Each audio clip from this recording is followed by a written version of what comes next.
Bom, pessoal, bem-vindos a mais uma live. Hoje a gente vai falar de um tema que, bom, eu gosto de todos os temas sobre a espiritualidade, sobre autoconhecimento. E o César me lembrou há pouco tempo atrás, né, da importância dos números na nossa vida. Ele, ele voltou a trabalhar com numerologia recentemente, algo que ele já fez há muito tempo, né, César? Queria que você contasse um Sim, pouquinho a sua relação com a numerologia, em primeiro lugar, o que que é a numerologia, como começou a sua história com numerologia e o impacto que ela tem na nossa vida. Fala um pouquinho de ok. você, para quem não conhece você também. Eu sou César Pierini, eu sou numerólogo, comecei a estudar numerologia aos meus 17 anos, eu vou fazer 37 esse ano, e eu trabalhei muito tempo por indicações mesmo, no presencial, né? Embora eu seja professor, eu estou migrando agora para esse mundo digital, por conta da pandemia, foi uma necessidade que se apresentou.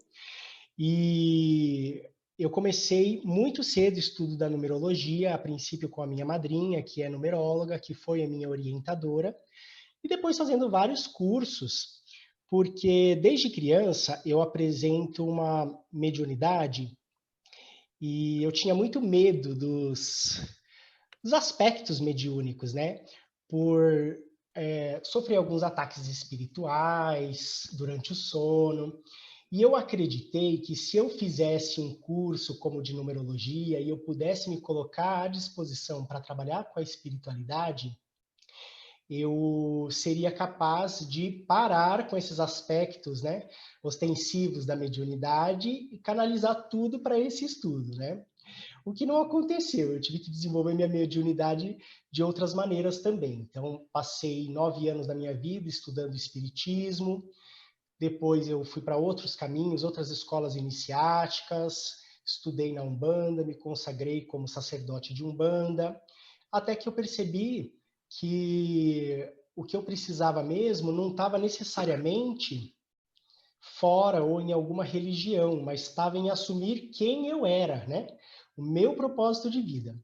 Então eu trabalhei sempre com numerologia, fazendo atendimentos pessoais, e de um tempo para cá eu comecei a desenvolver muitos projetos sociais, trabalhar na área da educação e deixei a numerologia e a espiritualidade caminhando ao lado, né? Como uma atividade paralela. Até que esse período veio com força total para eu olhar quem eu sou, o que eu gosto de fazer, e eu retomei e percebi que começou a haver uma procura muito grande, né, pelos mapas numerológicos, nesse momento em que a gente não sabe exatamente o que fazer e que a gente é obrigado a olhar para dentro da gente e buscar soluções para a nossa vida, né? Então eu retomei o contato com a numerologia, fazendo essa transição, passando por esse mundo digital, online. Recentemente criei um canal no YouTube, onde eu tenho postado alguns conteúdos e tenho atendido muitas pessoas, já voltei assim com pique total, ainda aprendendo essas ferramentas, né? Mas voltei a trabalhar, já atendi bastante pessoas nesses últimos dias, né? E uma coisa que eu vejo muito recorrente nesses atendimentos é que a maioria das pessoas, elas estão em busca de saber quem elas são e o que elas vieram fazer aqui. E isso, a numerologia, ela traz é, um estudo muito bacana de aprofundamento no nosso processo de autoconhecimento, né? Porque a numerologia, ela começou das civilizações antigas. Ela é uma ciência irmã da astrologia. E a gente tem nessas civilizações antigas muitos conhecimentos em torno do número, né? Dos números, das frequências vibratórias que são abarcadas ou regidas por determinados números. Então a gente tem o conceito da unidade, que é o todo, né? A gente conhece hoje esse conceito da unidade porque ele foi trazido para a gente aqui para os ocidentais por Pitágoras de Samos. Será que o pessoal sabe quem é Pitágoras, Ricardo? Pessoal, vocês sabem quem é Pitágoras? Respondem aí, por gentileza. Estão acompanhando? O que estão achando? Por gentileza, comentem aí, para a gente poder seguir. Daí o César explica melhor quem que é Pitágoras. A gente conhece a figura de Pitágoras por conta da matemática, né? Eu lembro, eu lembro, eu lembro do Teorema de Pitágoras na escola. Vocês lembram? Pois é. Quem é da área da música conhece Pitágoras também, porque foi ele que organizou o sistema das notas musicais, os intervalos musicais, como a gente conhece hoje. Então, ele é muito conhecido como matemático, mas ele era muito mais do que um matemático, né? Pitágoras nasceu na Grécia por volta do ano 500 a.C., e ele era um cara muito estudioso desde sempre e ele tinha muita vontade de aprender mais. Então, aos 17 anos, ele começou a viajar pelo mundo e foi para alguns lugares, como para a Babilônia, lá ele estudou muito. Depois ele foi para o Egito, e no Egito ele se formou no grau mais alto dentro da escola do mistério de Horus, no Egito, alcançando o 33º grau, coisa que para um estrangeiro não era comum. Ele se tornou um mestre estrangeiro dentro do Egito, né? Ele Sim. ficou lá por muitos anos, quase por volta de 20 anos, até que o Egito foi invadido e conquistado pelos persas. Então ele foi levado como escravo, né? Claro que um escravo da corte, né? Um escravo de alto padrão. Ele foi escravizado e conforme ele foi levado para outros territórios do Império Persa, ele teve contato com a filosofia e os conhecimentos dos caldeus. Dizem, inclusive, que ele esteve na Índia. Né? E uma curiosidade muito interessante é que a data da vida de Pitágoras ela bate com a encarnação de Buda Sakyamuni, né? De Siddhartha Gautama. E dizem que ele teve contato, inclusive, com o Buda, né? Quando ele esteve na Índia, e também que ele foi aluno de Zoroastro na Pérsia. Então ele poderia ter simplesmente reclamado ou resistido, mas como o contexto em que ele estava era o da escravidão e ele tinha algumas regalias, ele aproveitou para conhecer todos os saberes que aquelas civilizações poderiam oferecer.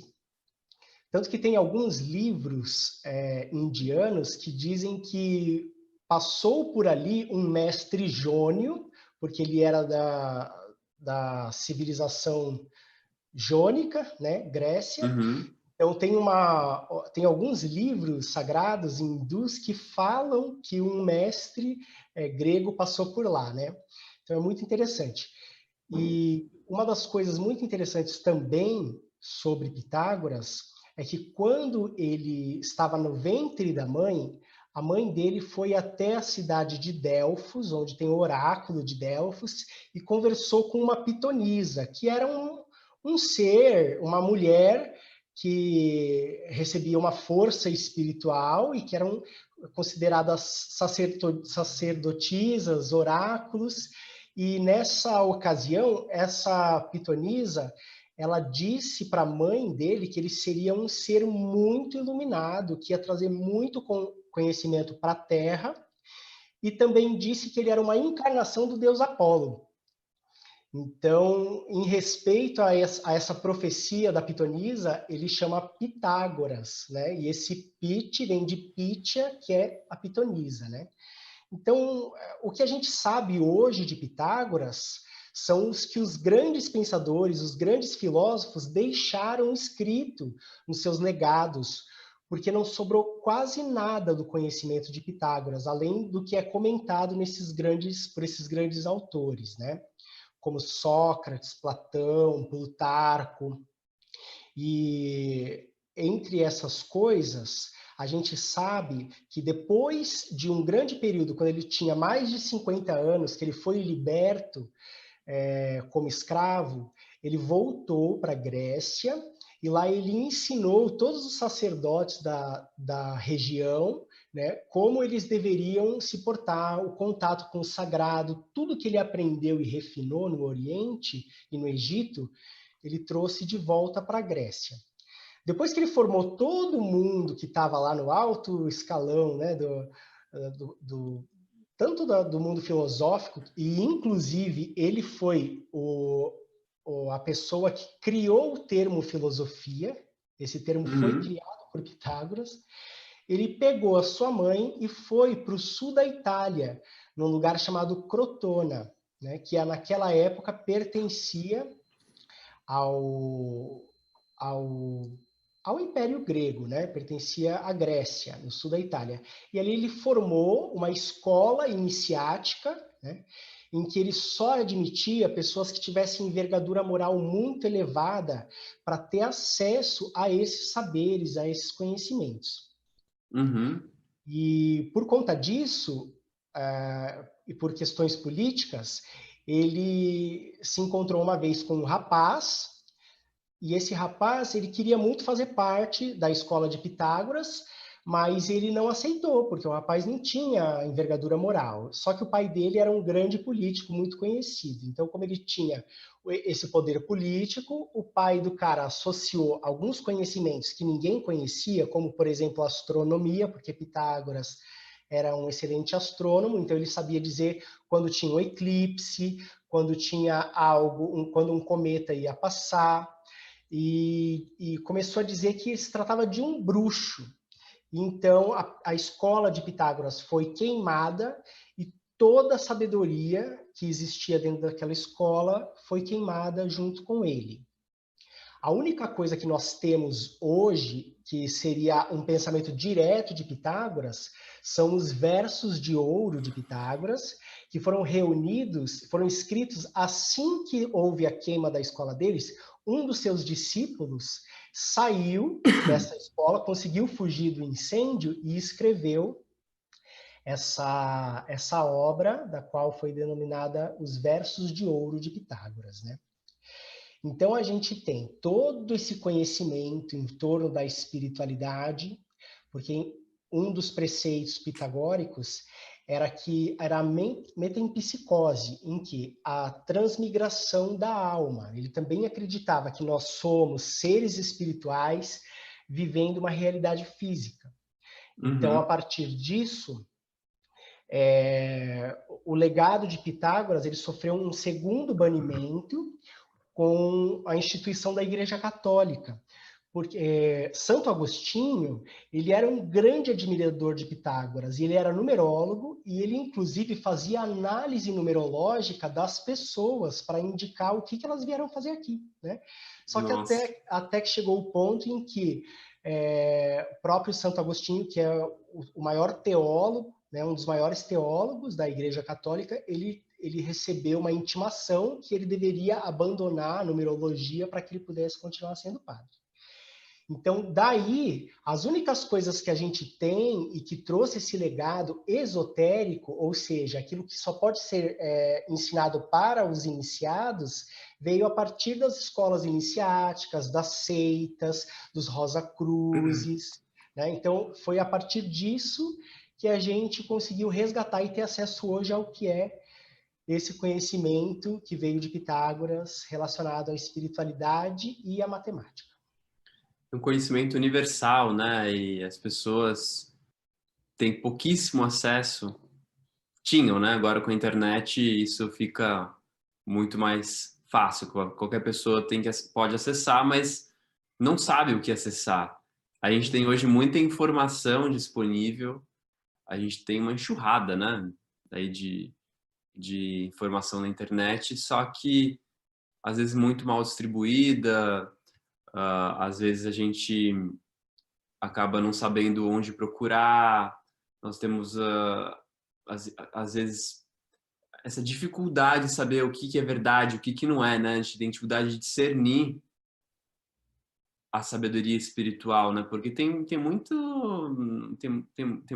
ilusão também, né? Nesse meio, tem muita coisa que traz para esse lado, né? Da manipulação. Você mesmo disse, né, César, da numerologia, como é usado só para ganhar dinheiro, só para ter sucesso, fama, Exatamente.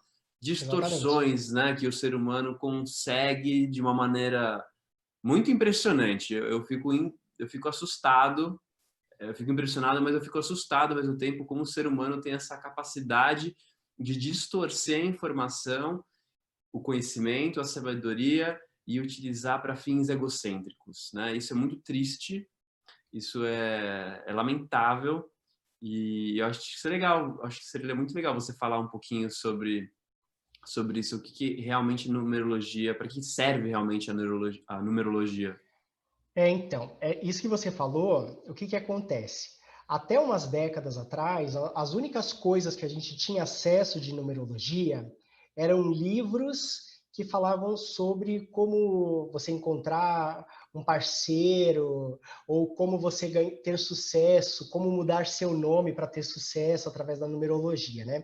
Por que que isso acontece? Porque se alguém tinha vontade de falar algo espiritual ou algo como propósito de vida, isso não vendia, né, na cabeça dos editores, isso não iria vender. Então, as pessoas que tinham conhecimento da numerologia, elas tinham que se adequar a coisas como ganhar dinheiro para que elas pudessem publicar alguma coisa. Hoje, com a internet, a gente tem duas questões. Uma que é muito boa, que é as pessoas que têm realmente um propósito ou envergadura moral para trabalhar com numerologia, elas conseguem ter acesso a dispor a informação.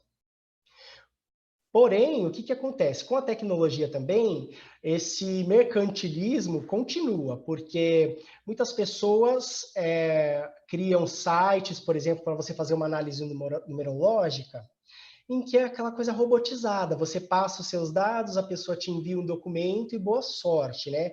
E o conteúdo desses textos também, muitas vezes, estão baseados nessa literatura antiga.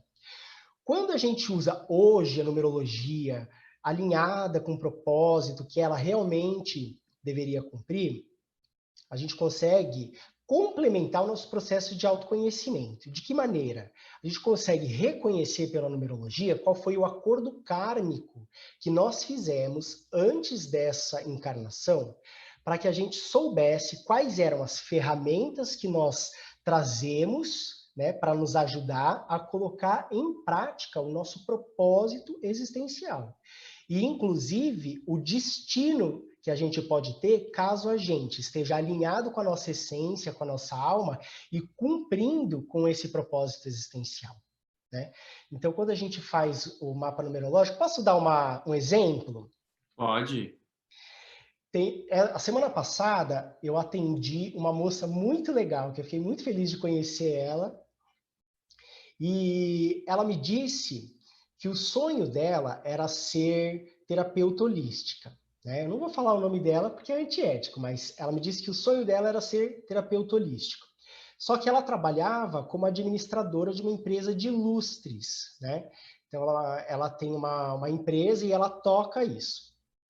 E aí ela colocou uma informação muito importante, que quando ela nasceu, ela foi registrada com um nome errado. Ela tem um sobrenome italiano e aportuguesaram o sobrenome dela. E escreveram errado. Só que quando a gente estuda numerologia, a gente sabe que não tem erro. A gente recebe o nome, o nome que a gente recebe, ele se adequa ao acordo kármico que a gente fez, né? E aí eu fiz a numerologia em cima, o mapa numerológico, em cima do registro de nascimento dela. E todo o mapa dela mostrava que ela tinha que cuidar de pessoas, que a missão de vida dela é estar conectada com a espiritualidade, que ela veio aqui para cuidar mesmo de outras pessoas. E ela tinha vários números mestres regendo, né? Que são números de conexão espiritual, números de cuidado, de zelo, preocupação com a humanidade, sabe? E aí eu fiz o cálculo baseado no nome em que ela trocou, porque quando ela casou, ela teve a oportunidade de mudar o nome dela, então ela entrou com um processo e ela conseguiu corrigir a grafia do nome dela. E esse nome novo que ela mudou completamente a realidade externa dela. A nossa essência, a nossa alma não muda, né? Mas mudou totalmente o contexto dela e dava o número exatamente de uma pessoa que trabalha com administração, que trabalha tocando uma empresa, só que ela não era feliz. Então, quando a gente fez análise numerológica, eu falei para ela, você está exatamente o seu intuito, a sua vontade, a sua realização pessoal, ela está alinhada com quem você é, com a sua natureza, com o nome que você recebeu, né? E, Sim. curiosamente, ela está exatamente num ciclo de fechar o que ela estava fazendo antes para iniciar um momento novo, que também tá envolvido com espiritualidade. Então, foi muito legal, porque a partir disso ela tomou uma decisão que ela ia manter como assinatura social dela o nome de registro e que ela ia, sim, colocar em prática, que inclusive ela já estava estudando para ser terapeuta holística, já tinha feito várias formações. Então, foi muito bacana. Que legal. Ah, a Isabel está perguntando, quando você muda o seu sobrenome, muda a sua numerologia? A nossa essência não muda. O que muda é o cenário em que a gente está trabalhando, as relações que a gente estabelece. Então, muda do lado de fora, só que não satisfaz o lado de dentro. Então, é Uhum. muito questionável, é uma questão ética, assim, que a gente questiona muito se a pessoa deve ou não mudar de nome, né? Inclusive, muita gente procura uma maneira de assinar para que ela possa ganhar mais dinheiro, como essa coisa da velha era que a gente estava conversando agora. Só que, o que acontece? A realização não acontece, né? Por mais que a pessoa consiga até ganhar dinheiro, a realização íntima não acontece. Então a gente vê pessoas que entram em depressão. O ideal mesmo é a gente manter o nosso nome. Quando a gente muda o nosso nome como uma pessoa pública, né? Um comunicador, se ele tem 5 nomes, às vezes ele usa o primeiro e o último. Às vezes é legal a gente ver se essa escolha, essa redução, ela reforça o nosso propósito de vida, reforça a nossa essência, nossa natureza, ou se desvia. Então, por exemplo, posso dar um exemplo seu, Ricardo? Pode.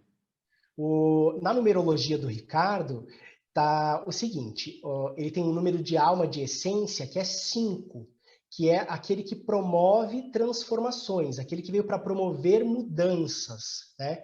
Aquele que está para transmutar coisas. Isso dá um dinamismo para ele, muito legal. E a personalidade dele é 9, que é do cuidado humanitário, cuidar de outras pessoas, ser terapeuta, ter uma afinidade espiritual. Quando ele mudou o nome dele, ele reduziu o nome completo dele para Ricardo Cury, o total desse número é compatível com a natureza do que ele veio fazer. Então, ele não está indo contra quem ele é. Então, esse é um cuidado que a gente tem quando a gente muda de nome. Né? A gente tem É que porque, na saber. verdade, só para as pessoas saberem, meu nome completo é Ricardo Cury Carneiro de Moraes. Daí, como é muito grande, as pessoas começaram a me chamar sempre Ricardo Cury, Ricardo Cury. Foi meio que automático isso. Meu apelido é Rico, né? Eu deixo no Instagram Rico underline Cury, mas o nome que eu mais uso é Ricardo Cury. E aí ficou assim, daí eu perguntei para o César, né? Só por curiosidade se isso alteraria. E Foi altera assim. mesmo. Altera mesmo. Tanto que esse exemplo que eu dei da semana passada, essa moça que me procurou, ela percebeu, e inclusive, eu vou falar dos ciclos, que a gente tem grandes ciclos durante a nossa vida. O primeiro grande ciclo, ele bate mais ou menos com o retorno de Saturno, para quem conhece astrologia. Né? E esse primeiro grande ciclo, ele é regido, ele tem um número regente, e ele vai reger todo esse ciclo. Depois que a gente completa esse grande ciclo, que vai entre os 28 e 36 anos, varia de pessoa para pessoa, a gente entra num outro pináculo, que aí cada pináculo passa a durar 9 anos. E aí a gente tem o ano 1, 2, 3 até o 9. E como cada um desses pináculos tem um número regente, a hora que eu olhei no mapa dessa moça, quando ela terminou o primeiro pináculo dela, ela entrou no segundo pináculo, foi exatamente a hora que ela fez a mudança do nome dela. E aí ela ficou 9 anos exatos com esse nome e trabalhando nessa profissão. E agora ela está no ano 9, que é o encerramento desse ciclo, e entrando num pináculo 11, que é o pináculo da espiritualidade, né, de conexão espiritual. E ela não aguenta mais. Então ela já está encerrando esse ciclo para iniciar o projeto novo, que é o projeto de vida dela. Só que será que tem erro? Eu não sei se tem erro, por quê? Esse aprendizado que ela passou estava de acordo com o pináculo dela. Então, ela fez um aprendizado administrativo, de como se organizar, como obter também poder pessoal, de estar numa posição de liderança, e concluiu. E agora ela vai entrar no pináculo novo, já estruturando o trabalho dela como terapeuta holística. Então, não tem certo ou errado, né? Eu acho que essa visão que a gente tem de destino ou de livre-arbítrio, às vezes ele está muito ligado com o que a gente tem que aprender, né? Uhum. E isso é um outro aspecto que a gente vê na numerologia, são os ciclos. Aliás, os ciclos não, são os desafios. Quando a gente faz um mapa numerológico, a gente consegue descobrir quais são os números dos nossos desafios. Isso abre um campo para todas as possibilidades. E é surpreendente. Uma das partes que eu mais gosto e é uma das menos valorizadas na análise numerológica é a parte dos desafios. Lá a gente vê exatamente tudo que a gente passou de perrengue, triste, dificuldade, seja de relacionamento, ou de trabalho, ou de reencontrar o poder pessoal. Mas eles são exatamente as lições ou as provas que vão trazer o aprendizado que a gente precisa. Agora, é muito melhor quando a gente conhece esses desafios e a gente sabe que a gente está dentro de um campo de um desafio do nosso aprendizado, né? E muda de acordo com os ciclos também, né? Os desafios, eles Ou não? são para a vida inteira. Aí tem algumas contradições. Há quem diz que existem ciclos da vida para cada desafio. Eu não concordo, né? Eu acho que os desafios, eles são para a vida toda. Agora, o que a gente vê é que existe sempre um ou dois desafios menores e um desafio maior. Mas ao longo da vida, a gente vai transitar por essas questões, às vezes num extremo ou no outro, dentro desse campo, da frequência de um número, mas eles acompanham sempre a nossa vida.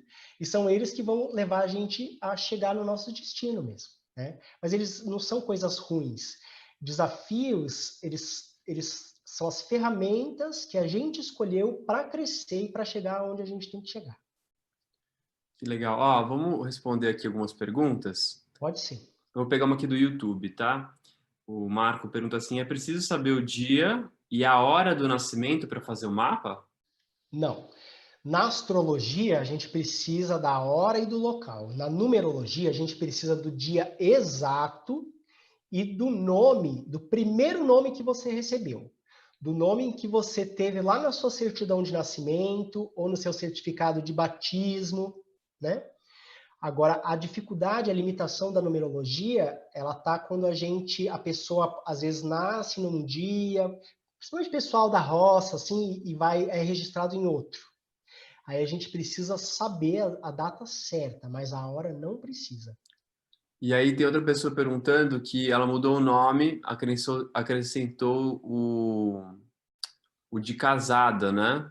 Quando você Uhum. muda o sobrenome, isso muda na numerologia alguma coisa? Ou tem que ser feito pelo nome de registro? São perguntas similares aqui que eu tô vendo. Então, muda. A gente pode estudar o que esse nome de casado traz. Geralmente traz karma do sistema familiar da outra pessoa, né? E a gente vê que a Uhum. numerologia ela está muito relacionada também com esse conhecimento sistêmico da vida, né? Tem coisas muito similares da constelação sistêmica familiar. E a gente adota questões da outra família, sim. Agora, o que a gente pode fazer? Tudo bem se você mudou o seu nome hoje, mas se você está alinhado e em busca de ser quem você é, o que tem a ver com a sua natureza, com o seu registro primeiro, seu registro inicial, aí você consegue se sentir satisfeita ou satisfeito, entende? Às vezes, o nome de casado, como aconteceu com o seu nome, Ricardo, ele pode afirmar. É como se você mudasse o seu nome, mas você está assinando embaixo que você vai cumprir a sua missão de vida. Então não tem problema. O problema é Uhum. quando você estiver para um caminho contrário, ou quando você está muito baseado no que os outros esperam que você seja, né? Aham. Depois eu queria fazer uma observação. Se tiver mais uma pergunta, eu faço depois, mas você pode me falar. Não, pode falar, pode fazer a observação. A observação é o seguinte: o que a gente vê com frequência na análise do mapa numerológico é que a pessoa ouviu a vida inteira que ela deveria fazer uma coisa, ou ser advogado, ou ser médico, tal, ou que ela devia pensar numa profissão que ganhasse dinheiro, né? Mas que a natureza dela é completamente diferente. Ela gosta de terapia, ela gosta de fazer música, ela tem uma baita criatividade, ela trabalha com questões burocráticas, né? Uhum. E aí a gente tem que fazer um trabalho para buscar mesmo esse lado, porque o que acontece? O que é realização pessoal, né? Realização profissional? Não é mais só ganhar dinheiro, né, gente? Até porque quem são as pessoas admiráveis hoje? São as pessoas que estão exatamente alinhadas com o que elas são, com o propósito de existir. Se a pessoa faz uma coisa que não tem nada a ver com ela pode até ganhar dinheiro, mas ela não vai ser feliz, né?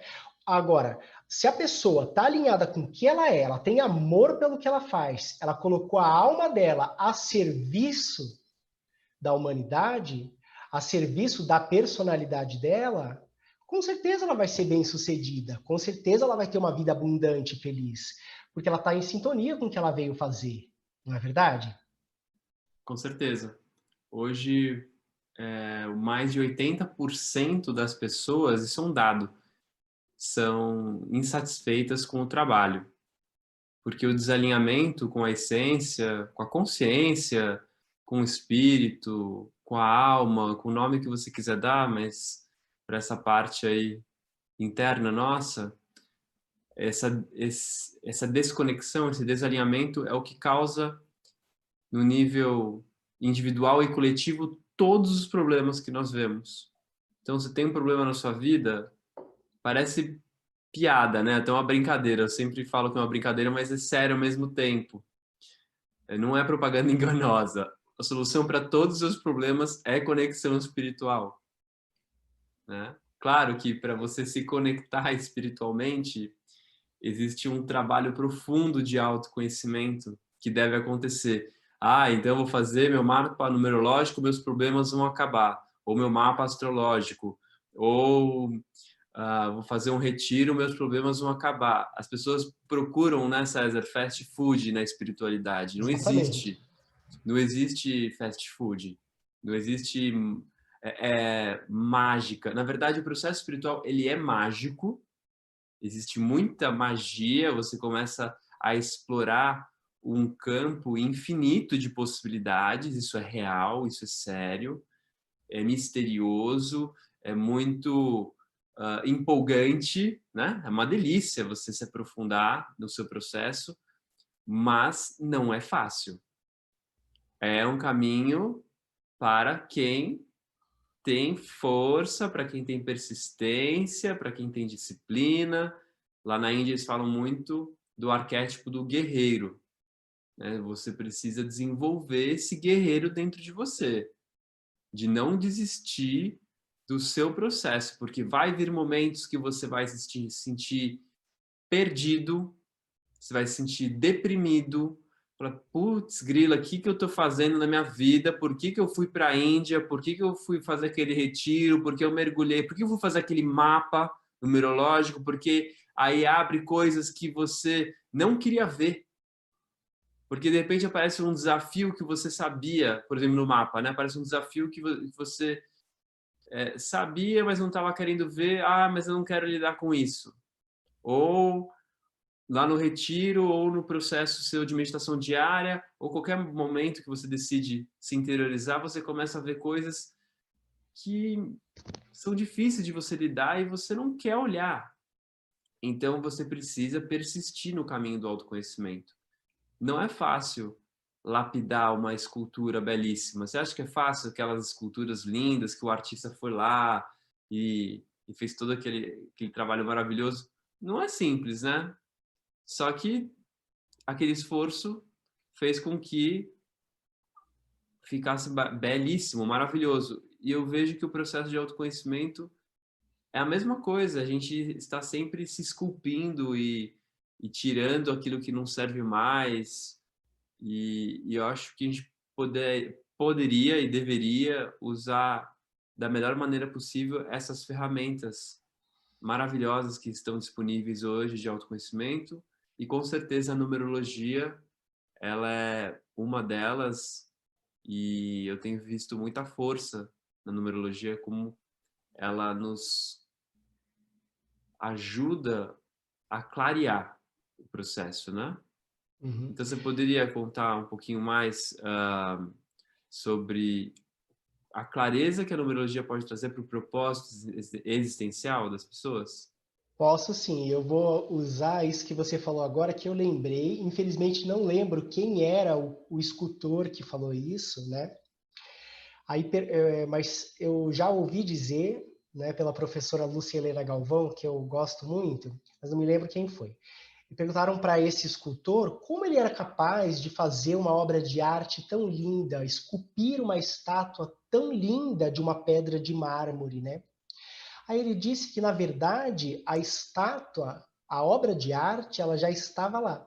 Ele só tirou o que não era a arte, né? A Uhum. estátua já estava lá dentro do mármore. A única coisa que ele fez foi tirar o que não era a obra de arte. Então, a nossa essência, ela já está dentro da gente. Então, assim, a gente evitar mexer nas coisas que não são confortáveis não vai diminuir o sofrimento. Pelo contrário, esse sofrimento vai crescer, ele vai virar outras coisas, ele vai virar doença, né? Então, às vezes, quando a gente faz esses processos de autoconhecimento, a gente tem que lidar profundamente com as nossas emoções. A gente tem que olhar para dentro da gente. E aí sim a mágica acontece.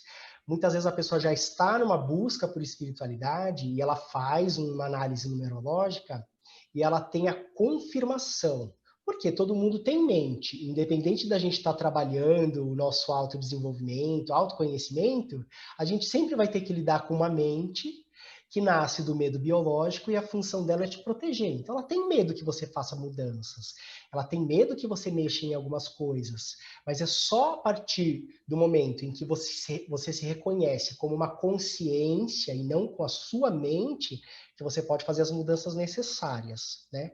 Nessa análise do mapa, a gente consegue perceber uma analogia entre mente e consciência, sendo a mente, por exemplo, o número da nossa personalidade e a nossa consciência o número da nossa alma. Então, a gente consegue ver, inclusive, se a gente está mais ligado com a nossa personalidade, com a nossa mente ou com a nossa alma, né? Através da análise numerológica. O que não tem nada de errado. Todo mundo se identifica mais com a mente até iniciar o processo de autoconhecimento. Mas é fundamental a gente aprender e saber que você não é só a sua mente, você não é só a sua consciência.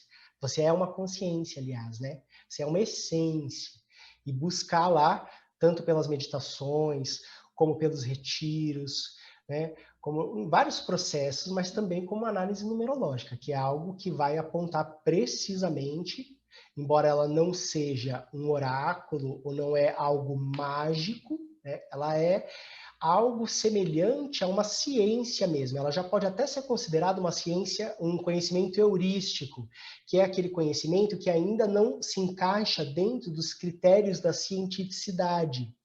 Porque a ciência, da maneira como a gente conhece hoje, ela não admite várias coisas que não podem ser observadas, né? Ou quantificadas. Mas se a gente olhar para trás, até um tempo atrás, o que a gente conhece hoje como farmacologia ou como medicina era coisa de curandeiro. Você pegava um pajé lá na Amazônia ou numa civilização antiga, tinha um xamã, ele sabia que era para pegar, extrair, para tirar o melhor, tirar um remédio daquilo. Só que a ciência não podia explicar.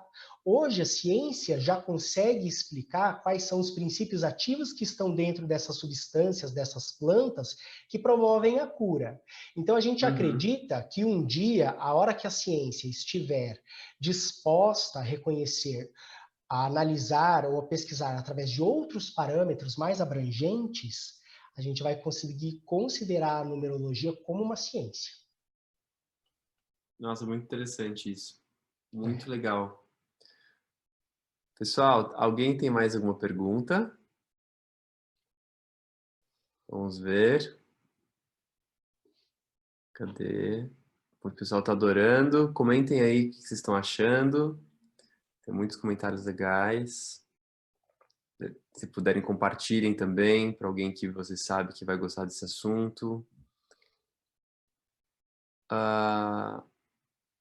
Isso você já respondeu com relação ao nome do marido, né? Que é a pessoa que Mudou. recebe a energia, né? A carga. Aham. Deixa eu ver aqui. Enquanto você vai vendo aí, eu posso fazer um pedido? Pode. Queria pedir para as pessoas que puderem e que quiserem, eu ainda estou construindo esse canal, não tem tanto conteúdo, mas já tem alguma coisa sobre chakras, né, e sobre numerologia.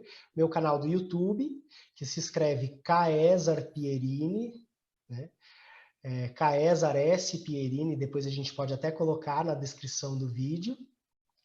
E também a minha página, no meu perfil do Instagram, quem puder me acompanhar, eu sempre tenho colocado coisas legais e é uma maneira interessante para conseguir fazer com que esse conhecimento hoje alinhado realmente com o que ele se propõe a ser, seja divulgado para o maior número de pessoas. Então, quem puder me seguir, eu agradeço. Maravilha. Sigam lá o César, então, aqui no YouTube e também aqui no Instagram. Alguém está perguntando aqui...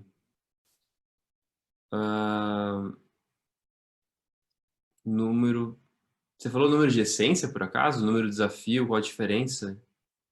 A Tem diferença é isso na assim, numerologia? tem o número da alma, seria a Ah, nossa sim. essência, Ah, né? verdade. Então, a Número da gente é alma. o número da alma. E o número do desafio não tem a ver com a alma.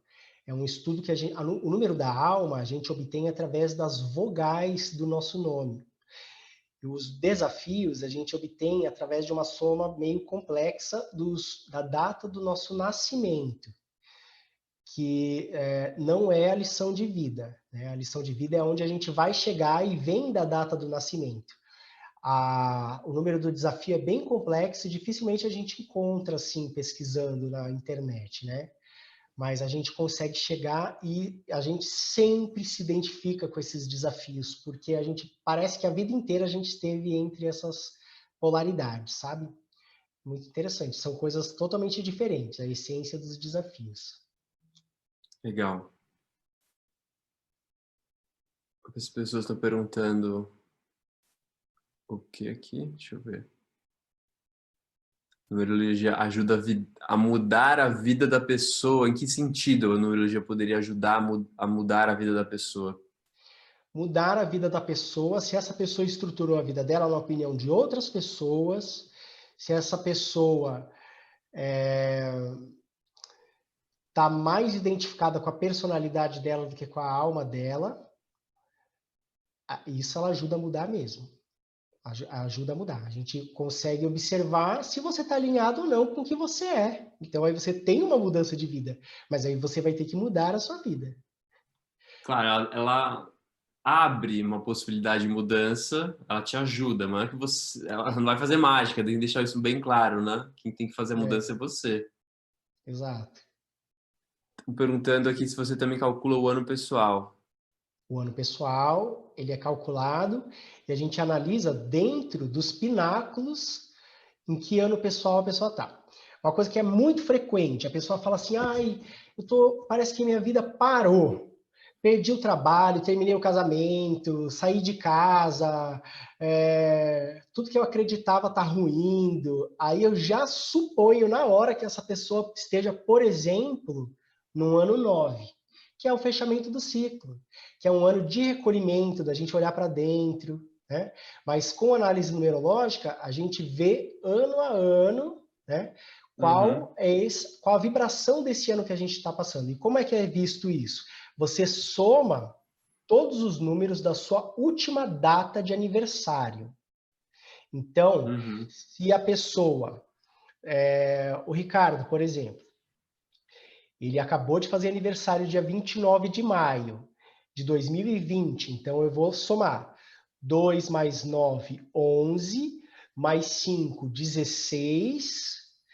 2020 é 2 e 2. O zero não soma, dá 4, certo? Então, Uhum. 16 mais 4, 20. A gente reduz para um único número. Então, 20 mais 0, 2. Aliás, 2 mais 0, 2. Então, a gente reduz para um único número. Aí eu sei que o Ricardo ele acabou de entrar agora no ano 2. É assim que a gente calcula. E cada ano tem uma vibração específica. É como se fosse uma sementinha. Eu gosto de uma analogia que é assim. Às vezes no ano 1, imagina uma sementinha que você plantou. Tudo que você inicia no ano 1 tende a germinar, dá certo. Então você fez o exercício de abrir o buraco, colocar a semente, adubar, colocar, fechar a terra. Plantou, você Uhum. deu início à ação. Já no ano 2, essa semente ela começa a criar as raízes, ela vai começando a criar aquilo que vai dar sustentação para ela, né? Estabelecer parcerias, se estruturar embaixo da terra, criar as estruturas para que as coisas aconteçam, fertilizar, né? O ano 3 é quando a sementinha começou a brotar, o brotinho saiu para fora. É da expansão, da comunicação, de que outras pessoas começam a te ver, você consegue se comunicar melhor, você é visto, seu projeto começa a ser visto. O ano 4, a gente vai criar bases sólidas, a gente vai criar estruturas. Então, o 4, ele dá essa estrutura, né, nesse processo. O 5 é um ano cheio de mudanças, né? Então, essa árvore ela já começa a trocar de folhas, ela já começa a se preparar para um outro ciclo, uma mudança Uhum. repentina. O ano 6, ele está muito vibrado com a harmonia, com os resgates dos vínculos familiares, das questões afetivas, do casamento, ter um filho, né, união entre as pessoas. Então, nessa árvore, por exemplo, a gente pode imaginar que começam a aparecer bichinhos para morar nessa árvore. É assim que a gente pode fazer uma analogia, né? O 7 já é um ano mais de reclusão, de conexão espiritual, de você olhar para dentro de você, de estudos, e a gente pode imaginar como se fosse uma seca mesmo, né? Quando a gente chega Uhum. no outono, tudo se recolhe, para depois florescer na primavera, que é o 8, que é onde tudo dá certo, todos os frutos começam a aparecer no ano 8, né? E quando chega o ano 9, a gente precisa podar essa árvore. Então, a gente todos os galhos secos, tudo as folhas que estão machucadas, tudo que não serve mais precisa ser podado. Então, cada ano pessoal, ele tem uma energia. E sabendo qual é o pináculo que a gente está sendo regido, a gente consegue ver como esse processo se adequa a esse ciclo de 9 anos que você está passando. É muito Uhum. interessante. Nossa, muito legal. Agora, uma última pergunta, que estamos finalizando o tempo aqui, ó. Existem vários conhecimentos que se baseiam em ciclos, astrologia, numerologia, setênio, sincronário, maia, com seus ciclos de 13, etc. Existe alguma correlação entre eles? Então, a gente acredita que a numerologia, como a astrologia, elas vieram de civilizações antigas, né? Então, para quem gosta mais da ciência tradicional, como a ciência não, a história oficial, a gente encontra relatos dizendo que isso veio desses povos mais antigos, da Babilônia, dos caldeus, é, dos judeus. Então, a gente fica nessa esfera. Quem acredita que houveram civilizações anteriores, como Atlântida, Lemúria. Eu, particularmente, eu não acredito na história oficial que nos é contada, porque nós temos muitos indícios arqueológicos, né? Um exemplo deles, muito rapidamente, é o próprio Egito.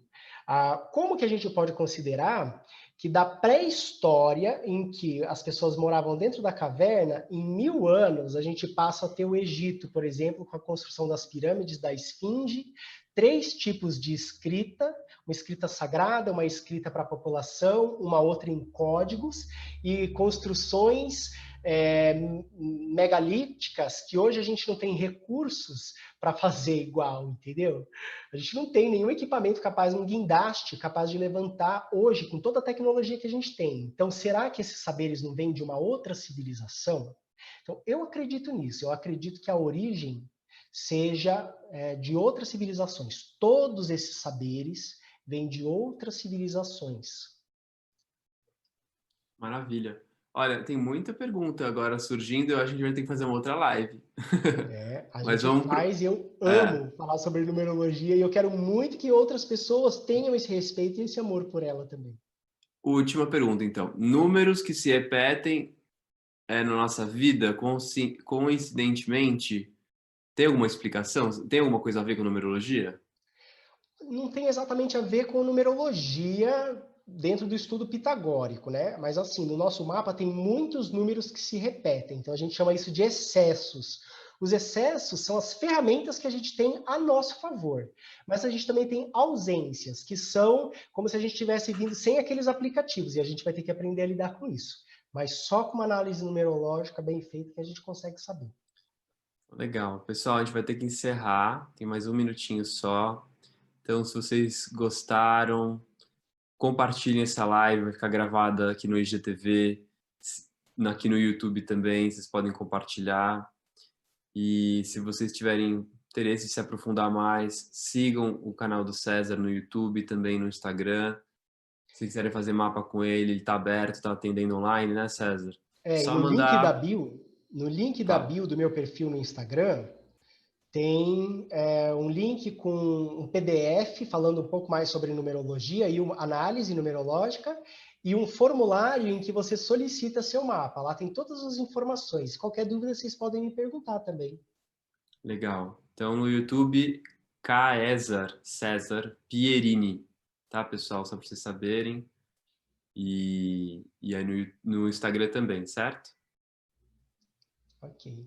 Eu agradeço todas as pessoas que assistiram essa live, agradeço ao Ricardo e Eu estou que à disposição, agradeço. gente. Gratidão. E Amei vamos estar com assistir você. agora a outra live que o Ricardo não parou. Ele está numa maratona hoje. Gente, hoje isso não aconteceu. Normalmente eu faço uma, duas lives no máximo. Hoje estou indo para a quarta, agora com o Felipe Stein, meu querido amigo Pipo, E a e o gente vai se Nanã divertir. também.